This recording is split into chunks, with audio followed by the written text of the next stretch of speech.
শহর থেকে অনেকটা দূরে ঘন জঙ্গলের ভেতরে একটা পাগলা গারদ আছে, যার দরজার ভেতরে যতগুলো মানসিক রোগী বসবাস করে সবাই রহস্যময়। Hello and welcome to SD story. একজন ডাক্তার বহু দূর থেকে এই হাসপাতালে চাকরি করতে আসে এবং সেই মেন্টাল হসপিটালটাতে আসার পর বুঝতে পারে এই পাগলা গারদটাকে বাইরে থেকে দেখতে যেরকম, ভেতরটা সম্পূর্ণ আলাদা এবং রহস্যময়। মুভিতে একের পর এক টুইস্ট যা মাথা ঘুরিয়ে দেবে। এই পাগলা গারদে নাকি ভয়ঙ্কর মানসিক রোগীদেরও খোলা ছেড়ে দেওয়া হয় এবং তারা নাকি ডাক্তারদের সাথে বসেই খাবার খায়। এমনই অদ্ভুত নিয়ম এখানকার। একটা মাস্টারপিস সেরা mystery thriller SD story presents Stonehearst asylum. Movie শুরু হয় অক্সফোর্ড ইউনিভার্সিটি, ইংল্যান্ড। ইউনিভার্সিটির এক প্রফেসরকে দেখা যায় তিনি তার ছাত্রদের হিস্টেরিয়া নামে একটা মানসিক রোগ সম্বন্ধে বলছিলেন। তিনি বলেন, হিস্টেরিয়া এমন একটা মানসিক অবস্থা যেখানে ভয়, রাগ, উত্তেজনার কারণে মানুষ হঠাৎ নিজের ওপর নিয়ন্ত্রণ হারায়। এর ফলে সেই রোগী চিৎকার করতে থাকে অস্বাভাবিকভাবে, হাত পা বেঁকে যেতে পারে বা কাঁপুনি হয়।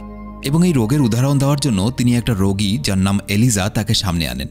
এলিজা এমন একজন রোগী যার শরীর সামান্য ছোঁয়া পেলেই অস্বাভাবিকভাবে বেঁকে যায় এবং কয়েক মুহূর্তের মধ্যে এলিজা আবার শান্ত হয়ে পড়ে। কিন্তু এলিজার চোখে মুখে ভয়ের ছাপ স্পষ্ট ছিল। দৃশ্য এখানে পাল্টায়। দেখানো হয় ডক্টর এডওয়ার্ডকে, যিনি সদ্য অক্সফোর্ড থেকে পাশ করে একজন নতুন মানসিক রোগের ডাক্তার হয়েছেন। দেখা যায় ডক্টর এডওয়ার্ড একটা ঘন জঙ্গলে ঘেরা নির্জন এলাকার মধ্য দিয়ে কোথাও একটা যাচ্ছেন। তিনি আসলে মানসিক রোগীদের চিকিৎসার ডাক্তার হওয়ার জন্য একটা ট্রেনিং সম্পন্ন করতে যাচ্ছেন। এই ট্রেনিংয়ে তাকে একটা মানসিক হাসপাতালে কিছুদিনের জন্য ডাক্তার হিসাবে কাজ করতে হবে। এই জঙ্গলের চারপাশে কেমন যেন অদ্ভুত নিস্তব্ধতা। হঠাৎ কুয়াশায় ঢাকা জঙ্গলে কিছু স্থানীয় মানুষদের দেখতে পান তিনি এবং তাদের সাহায্য নিয়ে তিনি পৌঁছে যান স্টোন হার্টস অ্যাসাইলামের সামনে। এটা একটা পুরনো মানসিক হাসপাতাল। সেখানে পৌঁছে অ্যাসাইলামটা দেখার পর ডক্টর এডওয়ার্ডের মনের মধ্যে কেমন যেন অদ্ভুত অনুভূতি হচ্ছিল। তার বারবার মনে হচ্ছিল ওই অ্যাসাইলামের ভেতরে কোনো একটা কিছু অশুভ তার সাথে হতে চলেছে। এডওয়ার্ডের প্রথম পরিচয় হয় মিকির সাথে, যে কিনা ওই অ্যাসাইলামের একজন কর্মী ছিল। সে ডক্টর এডওয়ার্ডকে কিছু প্রশ্ন করে ঢোকার অনুমতি দিয়ে দেয়। এডওয়ার্ড ভেতরে ঢুকে চারপাশে কিছু অদ্ভুত মেশিন লক্ষ্য করে এবং এই সময় তার পরিচয় হয় এই অ্যাসাইলামের সুপারিনটেন্ডেন্ট, যার নাম ডক্টর সাইলাস। সাইলাস ডক্টর এডওয়ার্ডকে কিছু প্রশ্ন করেন এবং বুঝতে পারেন যে এডওয়ার্ড সত্যি মানসিক রোগীদের সাহায্য করতে চান এবং সাইলাস ডক্টর এডওয়ার্ডকে এই মানসিক হাসপাতালে থাকার অনুমতি দিয়ে দেন। সাইলাস এডওয়ার্ডকে বিভিন্ন মানসিক রোগীর সঙ্গে পরিচয় করান, যাদের মধ্যে একজন ছিল এলিজা, যাকে আমরা এই মুভির শুরুতে দেখতে পাই। দেখা যায় এলিজা এক মনে পিয়ানো বাজাচ্ছিল। সাইলাস ডক্টর এডওয়ার্ডকে বলে, এই যে রোগীটাকে দেখতে পাচ্ছ, ওর শরীরের যে কোনো অঙ্গ প্রত্যঙ্গ তুমি যদি ছুঁয়ে দাও, ও প্রচণ্ড উত্তেজিত হয়ে পড়ে এবং যা খুশি করতে পারে তখন সে। তুমি জানো এর সুস্থ হওয়ার উপায় কি হতে পারে? ডক্টর এডওয়ার্ড বলে, মিউজিক। কারণ দেখুন ও এক মনে মিউজিক বাজাচ্ছে। মিউজিকই হলো সেই জিনিস যেটাতে ও মানসিক শান্তি পায়। সাইলাস আরও জানায় যে এলিজার স্বামী নাকি একজন অত্যন্ত অভদ্র লোক। টাকা পয়সা প্রচুর আছে, কিন্তু এলিজার স্বামীর যৌন কিছু অদ্ভুত ইচ্ছে ছিল যেগুলো এলিজা বেশি দিন সহ্য করতে পারেনি এবং এই জন্য এলিজায় এই অদ্ভুত ধরনের হিস্টেরিয়া রোগে আক্রান্ত হয়, যেখানে তার শরীরের যে কোনো জায়গায় ছুলে সে প্রচণ্ড রেগে যায়। একদিন এলিজা তার স্বামীর অত্যাচার সহ্য করতে না পেরে তার স্বামীর দুটো কান কেটে নেয় এবং একটা চিরুনি দিয়ে তার স্বামীর চোখ দুটোকে উপড়ে নেয় এবং তারপর থেকে এলিজার বাবা এলিজাকে এই মেন্টাল অ্যাসাইলামে রেখে গেছে। ডক্টর এডওয়ার্ডের এলিজার এই বিষয়গুলো কেমন যেন অদ্ভুত লাগে এবং তার থেকেও বড় অদ্ভুত ব্যাপার হলো এই পাগলখানার একটা বিশেষ ব্যাপার ছিল, রোগীরা এখানে মুক্তভাবে থাকত, অর্থাৎ সমস্ত মানসিক রোগীদেরকে এখানে ছেড়ে রাখা হতো। কাউকে কোনো শিকল দিয়ে আটকে রাখা নেই, কাউকে কোথাও বন্দি করে রাখা নেই। কি অদ্ভুত ব্যাপার! যে কোনো সময় তো অনেক বড় বিপদ ঘটে যেতে পারে যদি এই মানসিক রোগীগুলোকে একসাথে এরকম করে ছেড়ে রাখা হয়। শুধু তাই নয়, এই মানসিক রোগীরা ডাক্তারদের সঙ্গে বসে একসাথে ডিনারও করত। একদিন ডিনারের সময় এডওয়ার্ড এবং মিকি ফিনের মধ্যে তর্ক শুরু হয়। সাইলাস বিরক্ত হয় এবং ফিনকে ক্ষমা চাইতে বলে এবং ফিনকে দেখা যায় সে এডওয়ার্ডের কাছে ক্ষমা চেয়ে একটা বন্ধুত্বের ড্রিঙ্ক অফার করে, কিন্তু এডওয়ার্ড সেই ড্রিঙ্কটা করার আগেই হঠাৎই এলিজা এসে সেটা ফেলে দেয়। ঘটনাটা সামান্য মনে হলেও এর পেছনে বড় একটা কারণ আছে। দেখা যায় এলিজা সেই পড়ে যাওয়া ড্রিঙ্কটা যখন পরিষ্কার করছিল, সে এডওয়ার্ডকে ফিসফিস করে বলে, যত তাড়াতাড়ি পারেন এখান থেকে চলে যান, নয়তো আপনার বিশাল বড় বিপদ আছে। কথাগুলো শুনে এডওয়ার্ড কেমন যেন চমকে ওঠে। প্রথম থেকে তার মনে হচ্ছিল এই পাগল হাসপাতালে কিছু তো একটা অস্বাভাবিক চলছে যেটা সে ধরতে পারছে না। এডওয়ার্ডকে এই কথাগুলো বলার পর এলিজা যখন চলে যাচ্ছিল, এডওয়ার্ড এলিজার হাত ধরে টানে এবং বলে, দাঁড়াও, আমার আরও কিছু জিজ্ঞাসা করার আছে। কিন্তু যেহেতু এলিজার শরীর ছোঁয়া মাত্র তার হিস্টেরিয়া রোগ জেগে ওঠে, সুতরাং এলিজা কেমন একটা আচরণ করতে থাকে। এডওয়ার্ড সাথে সাথে ক্ষমা চেয়ে নেয় এবং এলিজা সেখান থেকে চলে যায়। সেদিন রাতে এডওয়ার্ড যখন নিজের রুমে বসেছিল, তার এই পাগলখানা সম্বন্ধে কেমন যেন আরও সন্দেহ হতে শুরু করে। তাই সুরক্ষার জন্য সে নিজের কাছে একটা পিস্তল রেখে দেয়। হঠাৎ এক অদ্ভুত আওয়াজ শোনা যায়। একটা ল্যাম্প নিয়ে সেই আওয়াজটাকে অনুসরণ করে ডক্টর এডওয়ার্ড মাটির নিচে একটা অন্ধগুপ্ত জায়গায় পৌঁছায়। তার মনের মধ্যে কেমন যেন একটা ভয় দেখা দেয়, কারণ এই নির্জন জঙ্গলের মধ্যে এত বড় একটা পাগলখানা, এবং সেই পাগলখানার মাটির নিচে গুপ্ত জায়গা। কি আছে এই জায়গাটাতে? আওয়াজ ফলো করে ধীরে ধীরে সে একটা কারাগারের মতো ঘরে পৌঁছায়, এবং সেই ঘরে তার ল্যাম্পের আলো পড়তেই হঠাৎ অনেক মানুষ অদ্ভুতভাবে চিৎকার করতে শুরু করে। এডওয়ার্ড চারদিকে হঠাৎ করে এত বন্দি মানুষ দেখে ভয় পেয়ে যায়। পাগলখানা তো উপরে, তাহলে নিচেই মানুষগুলো কি করছে, আর কারা এরা? আতঙ্কে একদম হতবাক হয়ে যায় এডওয়ার্ড, এবং তাদের আচরণ দেখে মনে হচ্ছিল তারা বদ্ধ পাগল। কিন্তু অবাক ব্যাপার, তারা চিৎকার করে বলতে থাকে যে আমরা পাগল নই, আমরা সুস্থ মানুষ, আমাদেরকে এখান থেকে বাঁচাও। এডওয়ার্ড তাদের কথার পাত্তা দেয় না। পাগলে কি না বলে, কোনো পাগলই কি স্বীকার করে যে সে পাগল? সে চলে যেতে থাকে, কিন্তু ঠিক তখনই এক মহিলা কর্মচারী হঠাৎ করে এডওয়ার্ডের নাম ধরে ডাকে। এডওয়ার্ড আরও অবাক হয়ে যায়। এখানে মাটির নিচে বন্দি থাকা এই লোকগুলোর মধ্যে একজন তার নাম কি করে জানে? এডওয়ার্ড তো আগে কখনো এখানে আসেইনি। এডওয়ার্ড মহিলাকে জিজ্ঞেস করে, তুমি আমার নাম কি করে জানো? মহিলা বলে, আপনি তো অক্সফোর্ডের সেই ছাত্র যিনি কিনা নতুন ডাক্তারি পাশ করেছেন, এবং স্টোনহার্স্ট অ্যাসাইলামে কাজ করার জন্য আপনি একটা চিঠিও পাঠিয়েছিলেন, তাই তো, যে আপনি এখানে কাজ করতে চান? এডওয়ার্ড বলে, হ্যাঁ আপনি ঠিক বলছেন, কিন্তু আপনি কি করে জানলেন আমার নাম, আর এসবই বা কী করে জানলেন? এবং এর উত্তরে মহিলা যা বলে তাতে এডওয়ার্ডের পায়ের তলা থেকে মাটি সরে যায়। কারণ মহিলা বলে, তুমি যাকে এখানকার হাসপাতাল সুপারিনটেন্ডেন্ট ভাবছ, অর্থাৎ সাইলাস, সে নিজেই আসলে একটা মানসিক রোগী। এবং তুমি হাসপাতালে যাদেরকে দেখছো হাসপাতালের ডাক্তার, নার্স, কর্মচারী হিসেবে, তারা প্রত্যেকে এক একটা মানসিক রোগী। আসল ডাক্তার, নার্স, কর্মচারী হলাম আমরা, যাদেরকে সাইলাস এই মাটির নিচে এই কারাগারে বন্দি করে রেখেছে। এডওয়ার্ডের মাথা কাজ করছে না। কি বলছে এই মহিলা? এডওয়ার্ড তাহলে এই পাগলগুলোর সাথে এতদিন ধরে কাটাচ্ছে, ডাক্তার এবং নার্স ভেবে, এবং ওই মানসিক রোগীগুলোই এই স্টোনহার্স্ট অ্যাসাইলাম চালাচ্ছে। সেখানকার মানুষগুলো নিজেদেরকে বাঁচানোর জন্য বারবার এডওয়ার্ডের কাছে অনুরোধ করতে থাকে। বন্দীদের মধ্যে থেকে একজন, ইনি ছিলেন এই অ্যাসাইলামের আসল সুপারিনটেন্ডেন্ট, যার নাম ডক্টর বেঞ্জামিন সল্ট। তিনি বলেন, সাইলাস নিজেই একজন বড় মানসিক রোগী। তিনি এখানকার ডাক্তার, কর্মচারী, নার্সদের ড্রিঙ্কে অ্যানাস্থেটিক নামে এক কেমিক্যাল মিশিয়ে সবাইকে অজ্ঞান করে ফেলে, এবং তারপর একে একে বন্দি করে দেয় এই কারাগারের মধ্যে। এমনকি এই হাসপাতালে কিছু ডাক্তার, নার্স মারাও গেছে এই ঘটনায়। এবং এই ঘটনার পর থেকে সাইলাস নিজেকে এই হাসপাতালের সুপারিনটেন্ডেন্ট বলে পুরো অ্যাসাইলামটা চালাচ্ছে। অন্যান্য মানসিক রোগীদের দেখাশোনাও নাকি সেই করছে। এবং যেহেতু এই পাগল হাসপাতাল শহর থেকে এতটা দূরে একটা নির্জন জায়গায় অবস্থিত, সুতরাং বাইরের মানুষ টেরও পায় না যে এই হাসপাতাল আসলে কয়েকজন মানসিক রোগী চালাচ্ছে, আসল ডাক্তাররা নয়। তিনি এডওয়ার্ডকে আরও বলেন, তুমি এই কারাগারের দরজা খুলে দিলেও আমরা বেশি দূর পালাতে পারবো না, কারণ আমরা অনেক দিন ধরে কিছু খাইনি, আমাদের শরীর চলার মতো অবস্থায় নেই। তুমি এই হাসপাতাল থেকে যেভাবেই হোক পালিয়ে চলে যাও এবং শহর থেকে সাহায্য নিয়ে আসো। এডওয়ার্ড এসব শুনে তাড়াহুড়ো করে এলিজার কাছে যায় এবং তাকে অনুরোধ করতে থাকে সে যেন তার সঙ্গে এখান থেকে পালিয়ে যায়।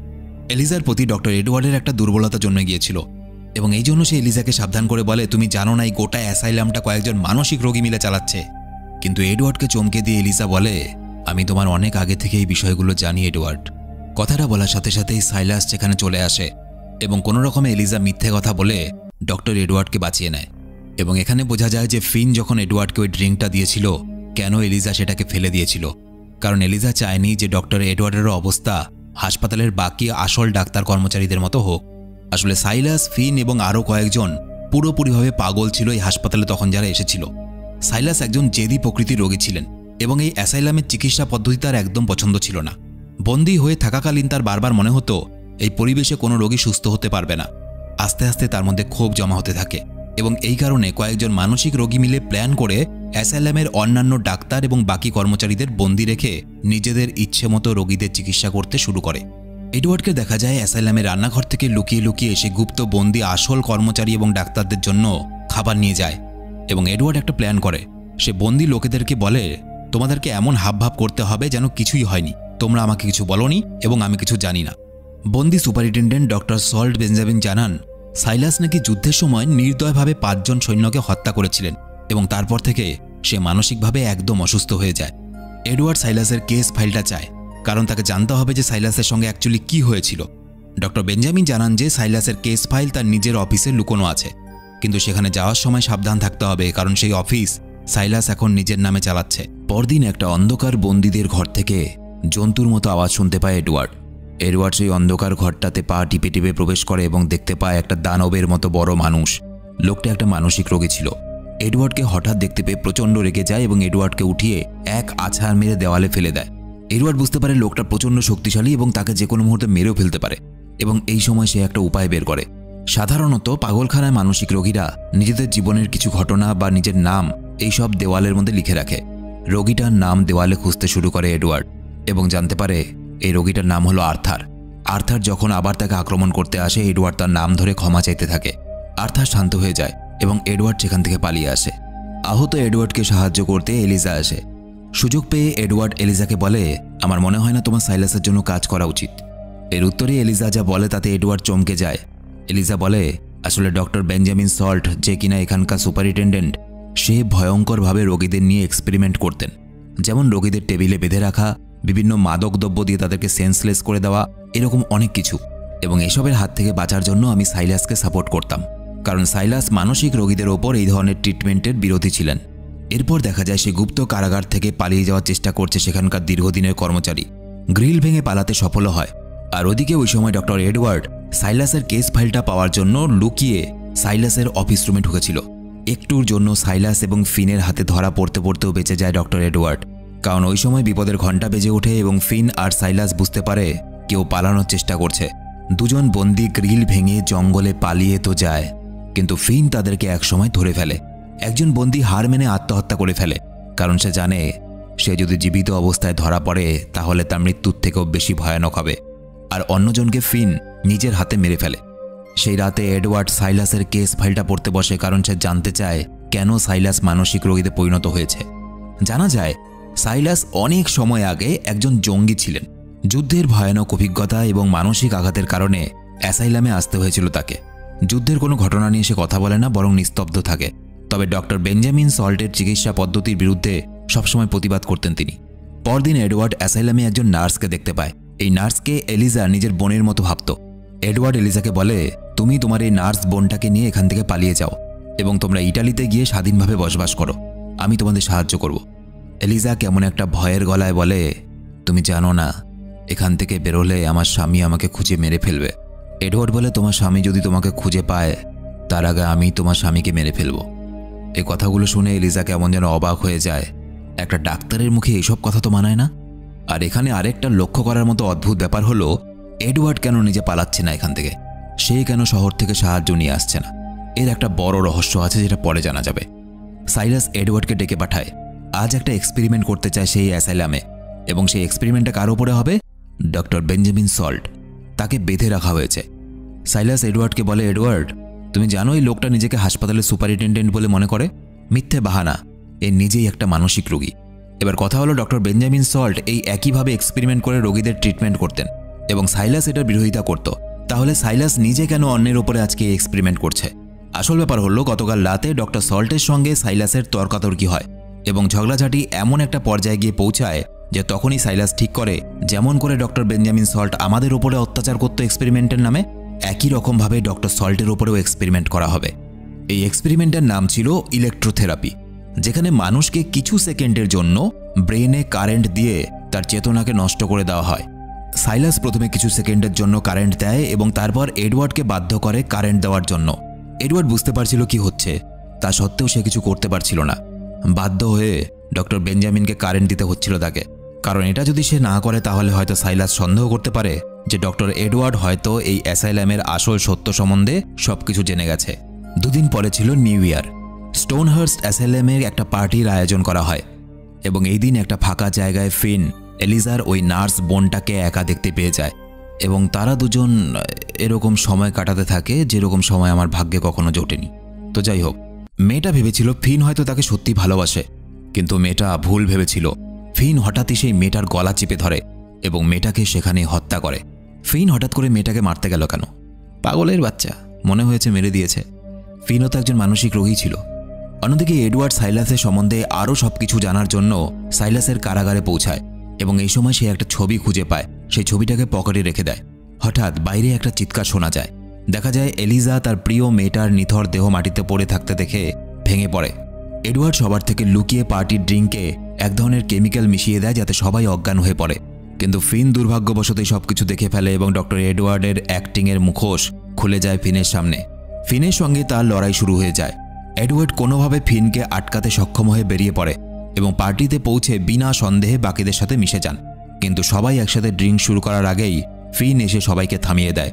আর ঠিক সেই মুহূর্তে এডওয়ার্ডকে পেছন থেকে আক্রমণ করে অজ্ঞান করে দেওয়া হয়। এডওয়ার্ডের যখন জ্ঞান ফেরে সে তখন নিজেকে দেখতে পায় এক্সপেরিমেন্টের বিছানায় লকড অবস্থায়। এডওয়ার্ড প্রচণ্ড ভয় পেয়ে যায় এবং নিজেকে সেই বিছানা থেকে ছাড়ানোর চেষ্টা করতে থাকে, কারণ সে বুঝতে পারে আজকে তার ওপরেই এক্সপেরিমেন্ট হতে চলেছে। তখন এলিজা এডওয়ার্ডের কাছে এসে তার পকেট থেকে পাওয়া লকেটটা দেখায় যেখানে এলিজার ছবি ছিল। এলিজা সন্দেহ করতে থাকে হয়তো এডওয়ার্ডকে তার হাজবেন্ড পাঠিয়েছে এখানে এলিজাকে ধরে নিয়ে যাওয়ার জন্য। এলিজা ভাবতে থাকে এডওয়ার্ড তার সাথে বিশ্বাসঘাতকতা করেছে। এডওয়ার্ড বাধ্য হয়ে আসল কারণটা বলে দেয় যে কেন সে এই মেন্টাল অ্যাসাইলামে এসেছে। এডওয়ার্ড বলে, 6 মাস আগে অক্সফোর্ডের লেকচারে আমি তোমাকে দেখেছিলাম, সেখানে আমিও ছিলাম এবং তোমাকে দেখেই আমার ভালো লেগে যায় এবং আমি সিদ্ধান্ত নেই তোমাকে যেভাবেই হোক আমি খুঁজে বের করব এবং তোমার সঙ্গে আমি আমার বাকি জীবনটা কাটাবো। আমি এই জন্য এখানে এসেছি এলিজা, তোমাকে মারার জন্য বা এই অ্যাসাইলামে চাকরি করার জন্য নয়।